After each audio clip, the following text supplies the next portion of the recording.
एक बार की बात है, एक वृद्ध संत हिमालय की गुफाओं में ध्यान में लीन रहते थे।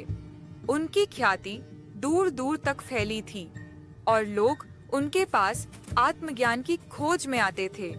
एक दिन एक युवक आया और बोला, गुरुदेव, मेरा मन बहुत अशांत रहता है। क्रोध, ईर्ष्या, दुहक, ये सब मुझे सताते हैं। मैं इनसे मुक्त होना चाहता हूँ। कृपया मार्गदर्शन दें। संत मुस्कुराए और बोले, तुम बाहर उस पेड़ के नीचे बैठ जाओ और जो भी तुम्हारे भीतर घटित हो रहा है उसे बस देखो। युवक ने वैसा ही किया। वह पेड़ के नीचे बैठ गया और अपनी भावनाओं को देखने लगा।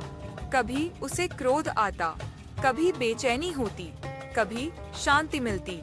लेकिन जैसे जैसे समय बीतता गया, उसने महसूस किया कि भावनाएं आती हैं और चली जाती हैं, मगर वह वहीं स्थिर रहता है। कुछ देर बाद वह संत के पास लौटा और बोला, गुरुदेव, जब मैं अपनी भावनाओं को दूर से देख रहा था तो वे धीरे धीरे शांत होने लगीं। ऐसा लगा जैसे मैं उनसे अलग हूँ। संत मुस्कुराए और बोले, यही साक्षी भाव है। तुम अपने मन के विचारों और भावनाओं से अलग हो। वे तुम्हारे भीतर आते जाते रहेंगे, लेकिन तुम उनसे बंधे नहीं हो। अगर तुम हमेशा इन्हें बस एक साक्षी की तरह देखते रहो, तो वे तुम्हें कभी परेशान नहीं कर पाएंगी। युवक को अपनी समस्या का हल मिल गया। वह समझ गया कि साक्षी भाव का अर्थ है सिर्फ देखना, बिना जुड़े, बिना प्रतिक्रिया दिए। यही ध्यान की सबसे गहरी अवस्था है।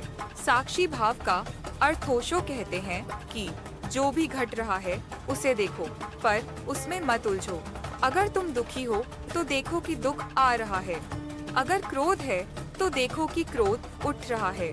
लेकिन यह मत कहो कि मैं दुखी हूँ या मैं क्रोधित हूँ। बस देखो। जैसे आकाश बादलों को देखता है, वैसे ही तुम अपने भीतर उठते विचारों और भावनाओं को देखो। धीरे धीरे वे भावनाएं अपना असर खो देंगी और तुम्हारे भीतर गहरी शांति उतरने लगेगी। निष्कर्ष, साक्षी भाव का अभ्यास करने से मन धीरे धीरे शांत होने लगता है। जब हम जीवन की घटनाओं को एक दर्शक की तरह देखते हैं, तो न सुख हमें बांधता है, न दुख हमें गिराता है। यही सच्ची स्वतंत्रता है। तो क्या तुमने कभी साक्षी भाव का अनुभव किया है?